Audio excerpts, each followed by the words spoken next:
You are listening to New Music Box from New Music USA, presented in collaboration with Dublab Radio as part of a series where we feature conversations, DJ mixes, articles, and live performances that explore the current landscape of music composition.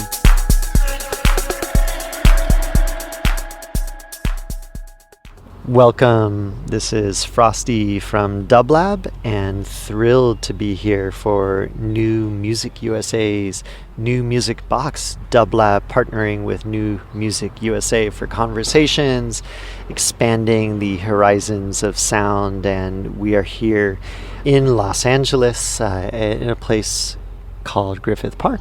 If you're from LA or have visited, you've probably heard of it, but more specifically Trails Cafe, a lovely little cafe nestled here in Griffith Park. And I'm with Noah Klein, one of my favorite people, and couldn't be more happy to be sitting at a picnic bench under a big tree with you, Noah. How are you? I'm so happy to be here sitting on a picnic bench underneath a bunch of large trees with you. Yeah. I feel like if people really want to get their place situated, we're tucked between Ferndale and the Griffith Park Observatory, so one of the oldest places of civilization in the LA basin. Yeah. So nice to know people have been hanging out, congregating, talking about art here for thousands of years.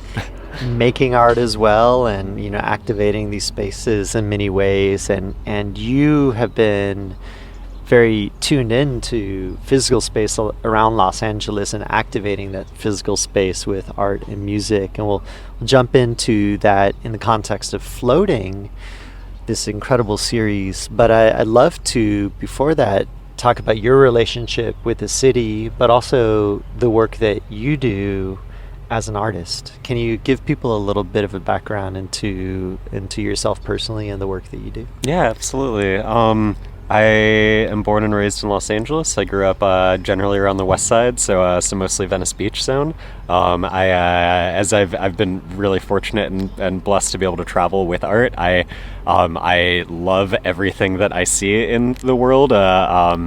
But I always come back to, wow, Venice is such a strange place to have grown up in and become normalized, and basically my baseline for experiencing every other place. So I always find myself drawn back to it, and I think that being raised in a place with a literal freak show and surrounded by street performers, and being encouraged that skateboarding, surfing, outward displays of self-determination and self-expression in any conceivable manner is like a perfectly fine way to be. It does wonders to the brain. I encourage it for all parents and children everywhere. And so I think that it really internalized that growing up and trying to figure out how to live a life of civically minded, community-minded art is a necessity. My mom taught at Dorsey High School and worked in special education departments her whole life, and so I've grown up working with her amazing students, blessed with so much creativity and seeing the world in from such a unique perspective. And so painting that with the arts ecosystems that we're surrounded with, I think that every day is just like a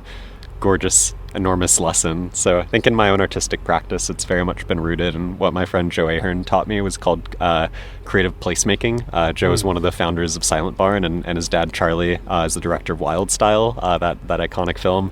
Yeah. We did a lot of work together in New York, specifically with Silent Barn, and so that's been an enormous part of my life and a really formative experience. And before that, working with friends on other collective art projects. One of them was called Family, FMLY, and so we organized renegade outdoor guerrilla arts festivals where we set up a geodesic dome on the corner of La Brea and Venice without any kind of permit, had bands playing it for 12 hours. Moon Pearl set their drum kit on fire. It was very close to a police precinct, and so every 10 to 30 minutes another cop car drove by and eyed us, and for some reason no one thought that anyone would be so irresponsible enough to do anything like that without a permit, so no one actually asked us if we were legally allowed to do this. Yeah. And then on top of all that, I have a music practice, and so I've very much been interested in exploring the species of spaces, and what it's like to record, to channel different environments. A lot of my life that's meant like, what does it sound like to record a resting room tone and to utilize the acoustics of certain places that are meaningful to me, not necessarily because they offer anything in terms of like unique resonant frequencies, but knowing how ephemeral a lot of our arts communities are. What does it look like to work within certain communities and the musicians who are a part of them? What does it look like to record in certain DIY spaces? What does it sound like to just record the background noise and tie all these threads together? And then in a personal practice, I just play flute outdoors. So a lot of the places that we'll probably talk about or that floating happens are just places where I've dragged my amp and my pedals and my flute and just like tried to figure out how the environment can evoke itself and how to help be a messenger in that process. Amazing. Yeah, I've always been impressed by your intentionality for bringing people together, for that creative placemaking, for activating the community. And I think that, especially in the past several years with COVID and this idea of distance and pods and, fear in many ways, I think it is incredibly important now, even more so, to really bring people together. It's always been important, but now this idea of how do you show people this humanity, shared humanity, and also these distinct differences, and diversities amongst our community, and how that's expressed through sound and art and more is really powerful.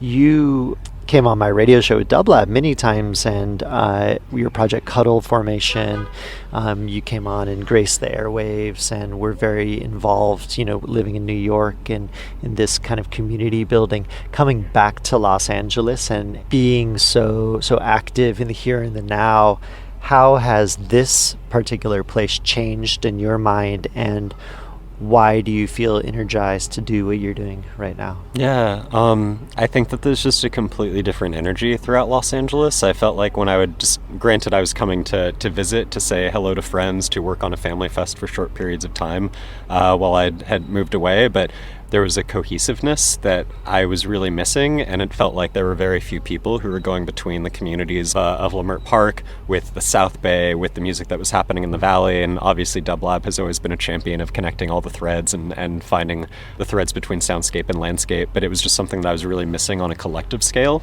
It felt like Family Fest was one of the few organizations that was like really trying to bring together musicians from every single pocket of the city and just see what happened when we all got together and had conversations about art, environment, and activism over the course of a weekend. And I think that I'd accidentally moved back to LA, and after 3 months was very much like, why did I leave for so long? And seeing the work that people were doing across the city was so inspiring. I think that conversations of gentrification are inevitable there, and people really rallying to protect their communities, to conserve the history of every single pocket of Los Angeles, and trying to renegotiate what it means to feel more ingrained in place, and how to be better civic stewards of that. And so one of my favorite community art spaces during that period was called PAM, and it was in Highland Park, and it was being stewarded by my friends Peter and Brian, and it was an extension of Peter's record label called Practical Records. And so when I came back to LA, I was very mindful of I have a lot of experience, but I've not lived here for a very long time. I do not want to be the person who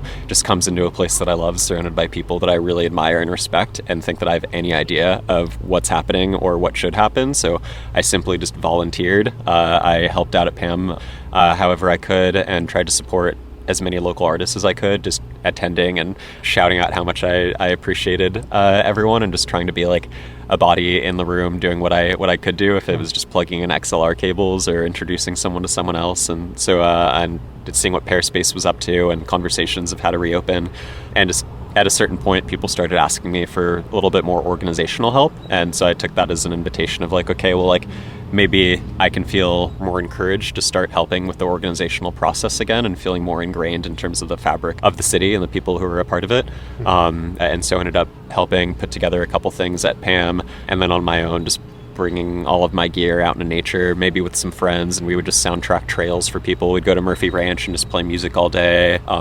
come to Griffith Park, go up to the Wisdom Tree. Chuck Suhu of Dublab, Chuck and I brought all of our gear up to the Wisdom Tree and probably played music for like 4 hours one day in 20. Can you explain what the Wisdom Tree is for people who aren't in LA or who haven't been there? Yeah, it's a new extension of Griffith Park. It was land that was kind of in flux and was in the process of potentially being sold to private development to build multi-million-dollar homes. And because it is Los Angeles, sometimes the people who have the money to fundraise and make sure that land can stay within the community and is civically run end up being Hugh Hefner, George Lucas, Steven Spielberg, the Getty Foundation, and so they really rallied to get together $15 million to purchase this land and then donate it to Griffith Park. So I want to say it might have been 2009-ish. This extension just beyond Bronson Canyon, it's the very west end of Griffith Park, was protected. And so there's this one tree that sits there, and there's so many wonderful folk stories about it. My favorite one is that it is a tree that was bought at Vaughn's in Studio City and planted there in the 90s, just because that's very unceremonious for being called the Wisdom Tree. And yeah, it's bare. There's been a few fires. It's withstood them all. For many, many years, someone left a World War II army chest up there, and people would go and they would just write letters, whether it was to themselves in the future, themselves in the present, themselves in the past, to a vague voice. It was just really powerful. Every now and then I would maybe peek at a notebook if it felt okay, and people were just having like transcendent, transformative experiences hiking up to the tree, overlooking the city. And then one of my favorite things about it too is just that once you're up there, you get a 360 view of everything. You can see the Hollywood sign, but interestingly enough, you could also see into all of the studios. So whether it's Disney, WB, or Universal, you get a perfect view of the backlot, which means that the majority of time when you are watching something that is shot on one of those backlots or animated on one of those backlots, even if it's the NMBx, you can sometimes catch the Wisdom Tree in the background. And so it's really wonderful to know it exists and to then be really excited that you can identify a tree throughout media over the last 30 years. Amazing. Incredible. Something natural, and you're also a naturalist as well, so these sort of spaces of nature are important. And so you were activating, you're playing music up there, and then did that naturally lead to... How did floating come about? What was the sort of impetus for that and the starting point for that with the collective of people who are involved? Yeah, I mean, I'll skip the things I was doing a decade ago, but I've done outdoor music series in parks in Santa Monica around like 2008 to 2012. My friends and I from 2009 to 2013 did an outdoor bike series with live music, and that was very much about reclaiming urban space. So the philosophy has always been about this space exists, we're not properly utilizing it, and that was more so when we were talking about very accessible urban spaces, whether it was parking lots, abandoned train tunnels, rooftops, and so for the last 5+ years around Los Angeles, I've been doing that as my own practice. I think it also came out of, in New York, my good old friend Dan Goldberg, who makes music as the Spookfish, about 12 years ago started a series called The Mountain Shows, where once a month we go on a hike in Cold Spring, New York, and I'll meet up at Grand Central Station in the city, and we go for a 5-mile hike and play acoustically at in a meadow on the Vista, in the ruins of a Cornish estate. And so all these conversations all kind of just feed into, well, Los Angeles is an incredible city. I think that people really do not understand the amount of biodiversity that is here. It's been really only very recently that scientists and biologists have actually begun to study Los Angeles as an urban wildlife center in the United States. We are the only city in the U.S. that has a big cat. We're one of 2 cities in the world that have big cats in the center of the city. The other one is Mumbai. The LA River alone has more than 250 bird species. So it's really like a remarkable place to live. So many species of bats come out every single night. And so just like privately having these conversations with friends and trying to stoke this general enthusiasm. During the bulk of the pandemic, I had an outdoor music practice and was quietly with friends doing music outdoors. Sometimes we would invite people. We did a couple concerts at the old zoo in Griffith Park. That was really wonderful, and I saw that people were really respecting one another's space. We're being very mindful. And this is a space where you go into this area of Griffith Park, and it was the actual old Los Angeles Zoo. Now there's the sort of animal habitats, enclosures, and cages, and it has sort of almost like, Disneyland fake sort of rock, incredible looking structures, or just these cages, and so simultaneously like interesting and sad but fascinating kind of space that's so fun and different. Yeah, so much lore and mythology around it too. So yeah, around the beginning of 2021, I was introduced to my now friend Brian Schoppel, and we were just chatting about what that could look like on a more consistent basis with more support, and especially like having it be in community with LA's arts ecosystem. And so pretty quickly, everything started just coming together. We started on August 8th of 2021 at the Story of Stern's Japanese Garden with Jeremiah Chu, Dustin Wong, and Yalmalik Frequencies, so a very strong Dublab community there. And a beautiful space. Yeah. And one that, other than maybe a wedding or, the private tours that were led, not a space that would be activated with sound and where the public would be invited into. And I think, a lot of that is, one of the most beautiful things about the work you do is sort of revealing what's already here. And what you just mentioned, the idea of the treasures, the biodiversity of Los Angeles. Los Angeles is a place that a lot of the treasures are easily overlooked, or they're tucked away, and people might miss them on first glance, but it continues to pay off as you explore. And if you explore with open mind and ears and eyes and heart, you start to find these things.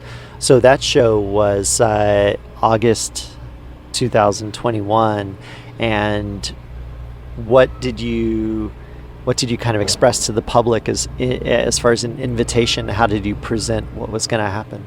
Having no idea. Just we're gonna gather in a really gorgeous place. This Story of Stern's Japanese Garden has a deep amount of history. It is really the only Japanese garden that's existed since pre-World War II in Los Angeles. So that alone tells a pretty heavy story. Yeah. And so we're always very mindful of trying to present context within all of the places that we gather. With Story of Sterns, they specifically place out cards for people to read, and there's so much wonderful marking throughout the garden. It's also a wonderful place where throughout the year they very carefully maintain what grows there. Everything has to be within a certain color spectrum, and then they also make sure that there's a bloom cycle year round. So month by month, you notice something new that wouldn't have been there the month prior.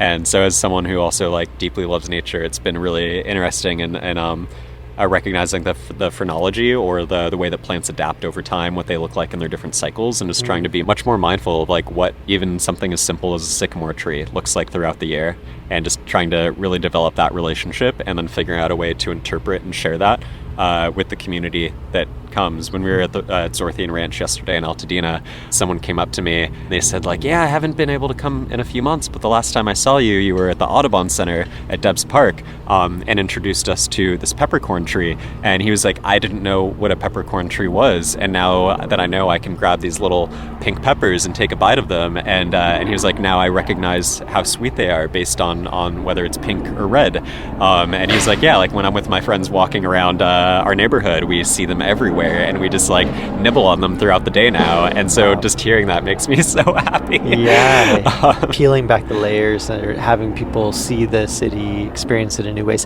having people eat the city in new ways is incredible.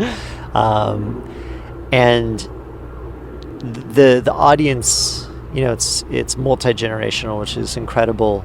But that was the first of the floating series. Was it already floating at that point? Yeah, I didn't choose the name. Brian landed on that name, but it felt like such a nice way to express, like, we're really going to prioritize improvisational music, music that feels conversational, both in terms of the people who might be performing together, but also with the environment. I feel like the core tenet is just like, it's music that is environmental music. It's being written on the spot, composed with whatever wildlife is present, how hard the wind's blowing through the trees that day, if there's a cool rock formation, if we're in a quarry, if we're at an overlook, if we're at the beach.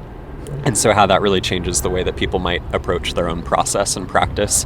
And also kind of like, if people haven't really taken the time to consider how their own music might be affected by the environment in which it's played and written in, since a lot of folks haven't really had the opportunities to play outside of their studio or outside of a more traditional venue. Hopefully encouraging like a reevaluation of like, what does our art and our music mean within the world and community. What is a moment that springs to mind from a musician that either was trying something totally new, and I think this probably happens a lot, where musicians are doing something very different than they would in a traditional indoor club setting or otherwise. But is there a moment that springs to mind throughout the Floating series or your broader work where a musician talked to you afterwards and remarked upon how their performance kind of changed their perspective as opposed to the audience's perspective?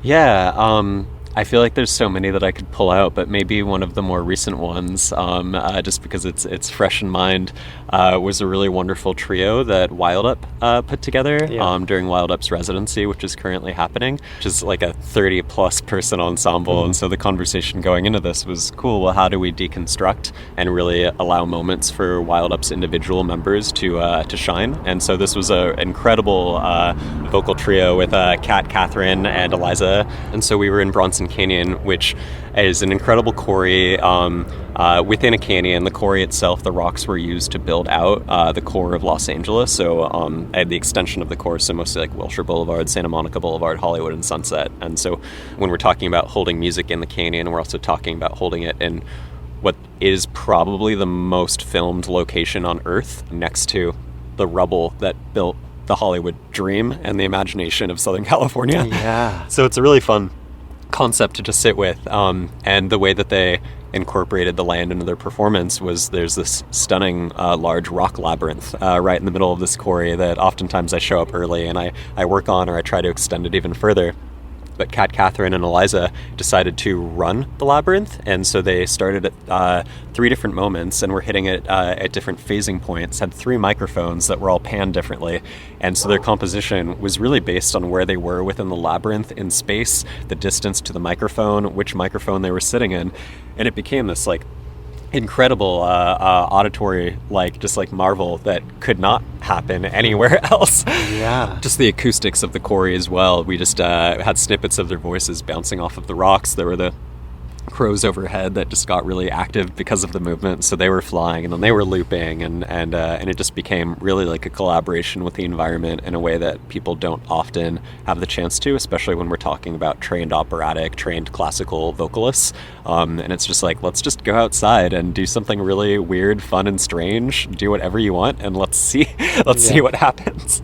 Yeah. And when you're putting together a lineup for a floating show, is it both sort of the roster, here's people who want to have play and here's spaces, and then matching up, or is it you going to a space and saying, well, this is the person absolutely who comes to mind?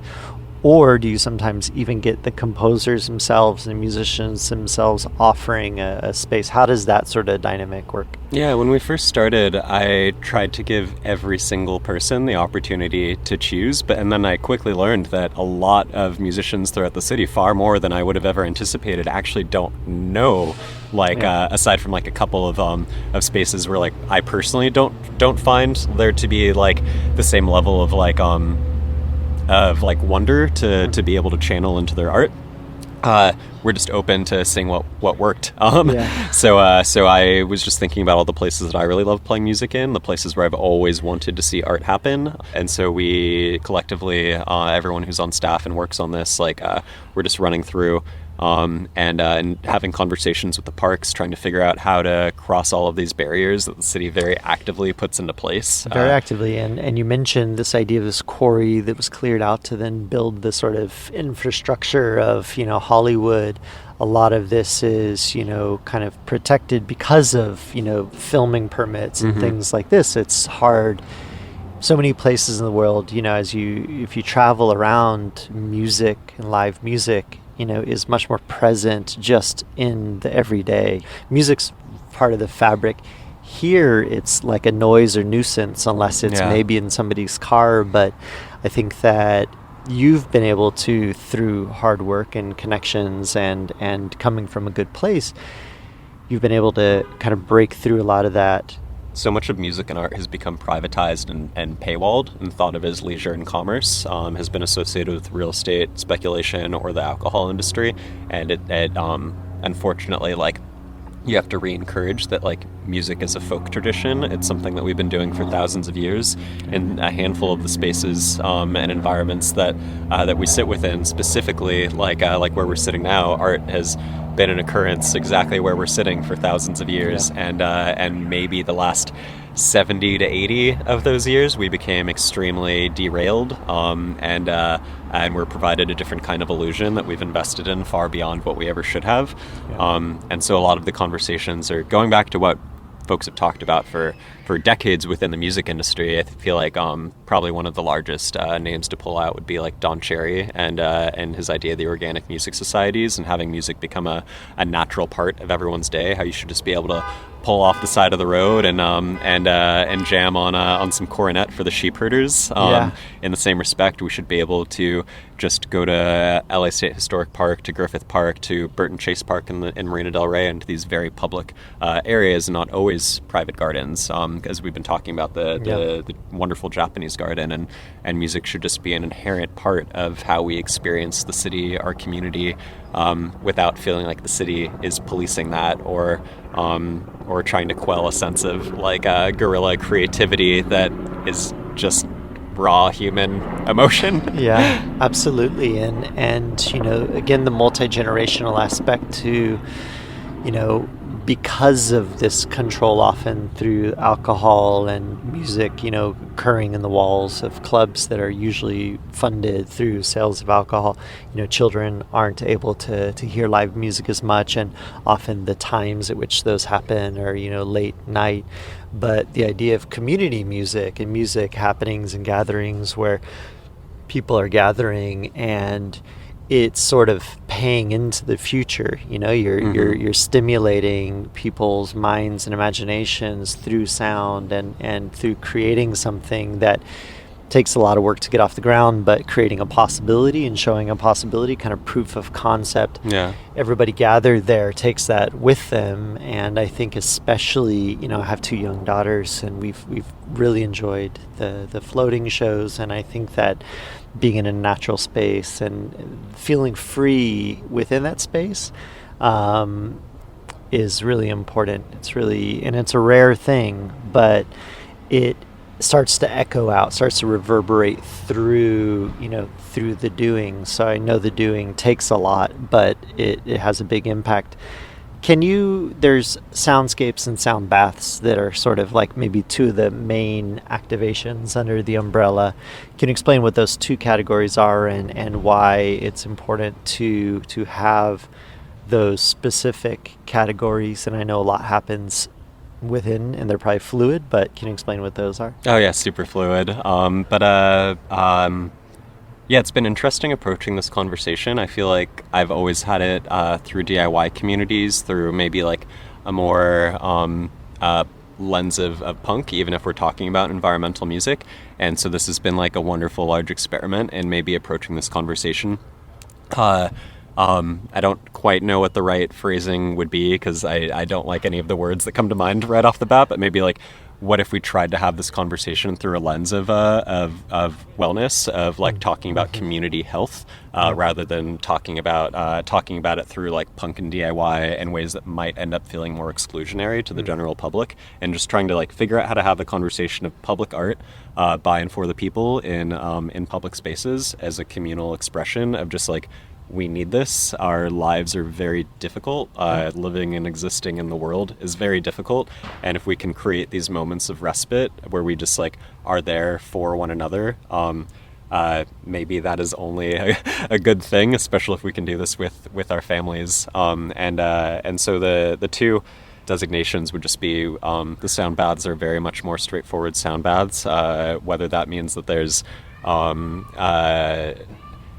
synthesizer tuned to a certain frequency or hertz, or singing bowls. It's very much about just becoming immersed in certain kinds of waves and brain states, and just laying down, letting the music wash over you. That's typically for between 15 and 30 people, and we work with Arlington Gardens for that for the most part, which is an incredible garden in Pasadena, across the street from the Japanese garden we've been chatting about. Also a labyrinth on site. Yeah, and a Peruvian pepper tree. And one of the aspects that's really interesting about Arlington, they are all volunteer run, but they are located right off of Orange Grove Boulevard, and they are currently running the very last active orange grove in Pasadena. Which, amazing. Yeah, which used to be Pasadena's whole thing. And also a space that, it took people to say, this is a space that's sitting dormant, let's activate it. Mm-hmm.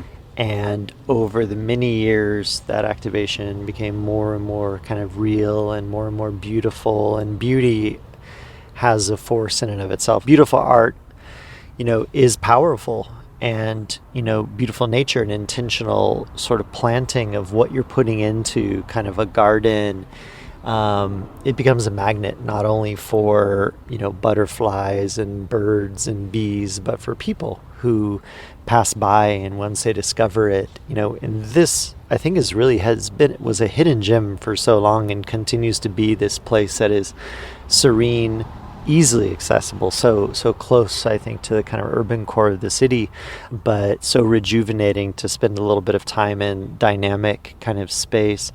And I think that when people are turned on to these possibilities, they really do, it has such a huge impact, and it grows. And I think that the embedding of the idea of the natural elements into it, this sort of respect and education of nature, culture, all of these things that can be easily, it's like the spoonful of sugar, if you can kind of have all of these things that are sort of, connected to it, all part of the offering, it is so much more impactful than, hey, I was going to go see a band, which is fun too, but I think it's a different sort of thing. And so the sound baths are also this healing intention, a wellness intention. Are there some stories of either the sound baths, soundscapes, or anything in between, that a specific performance that for you just personally was so incredibly magical, and even magical in a way that you never anticipated before it happened? Yeah, I feel like I'm blown away week after week, and I always wonder if having so much to do would ever make anything feel less sacred. And so far, it's just I'm constantly in awe of everyone who's a part of this and the care that they bring to it. We have such an incredible crew of human beings and artists who make everything happen. Then I know that's such a large part of it, that everyone who performs feels so cared for and attended to and seen and respected. Which, having been a touring musician, is extremely rare, unfortunately. But yeah, I mean, right off the bat, one of the first ones that comes to mind is a collaboration that we did with Pairspace in Bronson Canyon with Fode Sissoko and Shelley Bergen. Fode's primary instrument is kora, but he's also a djembe builder, a jil builder. His family's been building koras for 200 plus generations into the Mandinka Empire, and he's a griot jelly, so his role and purpose is to continue oral traditions, storytelling through music, and he does that as a teacher here in Southern California.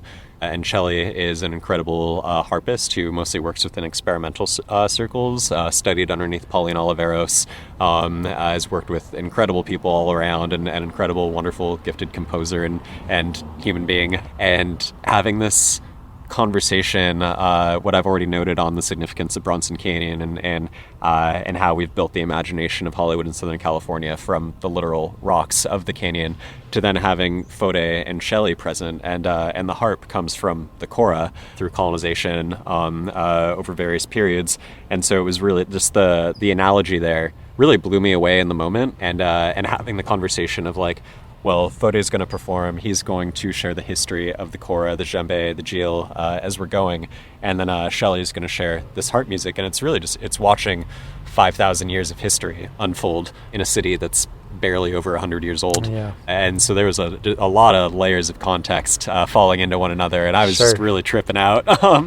And it was just really wonderful to sit with that. I feel like I'm still constantly untangling that evening in my head. But really everyone, I feel like comes at it and learns something about themselves as well as the city. One of the big things that we try to impress is that so much conservation comes out of art. Someone like Lewis McAdams, who now there's the Lewis McAdams Riverfront Park after he passed away a couple of years ago.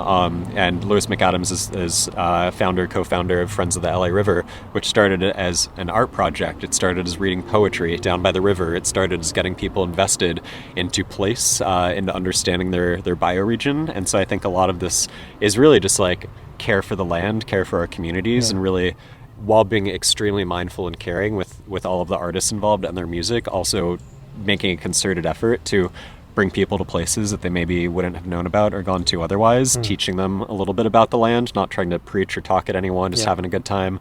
And then ideally hoping that people learn to care about these places more, and in that process learn about restoration work, learn about how they conserve a place that they now know about and care about, maybe spend their time in with their friends now, and through that maybe identify less as like, I am a citizen of a nation, of a state, of a city that may or may not exist in a couple hundred years, but like instead I am a citizen of this bioregion. I should be attentive to the native squirrels. I should be attentive to the native birds. What can I do to propagate more native plants in my own patio, or if I have a house, my backyard or garden? And so really trying to find ways that that music can become a tool within talks of environmental education and civic justice, and really trying to tie a lot of threads together that I haven't necessarily seen happen. And at a certain point it was just like, oh, well, maybe we just have to be those people. It's all about, taking that action, and again, the people inspired by the action. And we're here, cohabitating, with those ravens that circle overhead and are stimulated by the sound and activity. And, we're all here together. So, gathering people is very important, and gathering people in space and encouraging the city, and the civic institutions. Lewis McAdams, really, said river, it's a river, it's not a flood control channel, it's a river, it's a river, it's a river, it's a river. And you through doing these things, it's a performance space, and it might equally be a park, but it's a performance space. It has potential to be many things. And so I think that's really one of the most powerful things that I've seen as a spectator and a attendee. And I encourage people, if you're in Los Angeles or beyond, feels like floating.com is a place to go to and see what's been happening. And also the idea of, if you're elsewhere outside of Los Angeles and you can't attend these, encourage you, through Noah's inspiring words and actions, it takes people saying we're going to be the ones to do it. And I think that the pandemic also, this sort of maybe early in the pandemic, as the human kind of noise floor lowered and nature kind of rose, people started to hear birds for the first time in crowded cities, and become more aware of their environment, and also feel more gratitude for those shared moments of humanity, and also being kind of nudged outside a bit, and in a city like Los Angeles, we're very fortunate with the weather in general, but I think that, the encouragement of people to do your own thing, community action starts with community. So I hope that if you're out there and find this inspiring, that you take action as well, because it grows and people get a lot from it. Noah's projects to cuddleformation.bandcamp.com and various other projects in the world. Any other things that you would like to kind of share in closing, that from where you sit here and now and under a lovely tree in a perfect Los Angeles day that are on your mind? I feel like something that I always forget to mention in thinking about like what does carbon footprint look within like the live music industry and just in general, like even just performing among friends, and a lot of times people come up to us in the middle of a gathering and are just like, oh, where did you find power here? And I'm just like, well, we're like, I don't know, 10,000 feet away from the nearest building. Let's like have a few guesses before I tell you. And so we're solar powered for the most part. We work off of solar generators. Oftentimes we have a 5 to 10 minute hike into wherever we're doing our thing. And so I think that there's also just like so much imagination in terms of like how we can gather, where we can gather, what kinds of spaces are accessible, and and yeah, just like doing whatever's in your heart. And if anyone hears this and feels really inspired too, my emails or DMs are always open, and I'm always happy to share what we're using, how we do things, if anyone has questions or curiosities. Amazing. Thank you for all that you do as an individual, a human, an artist, a community builder, a activator of shared space and more. Thank you, Noah. Yeah, thank you so much for all of the same. Thank you. This program was produced by Dublab and supported by New Music USA and featured on New Music Box. Additional programs and more details available at newmusicusa.org and dublab.com.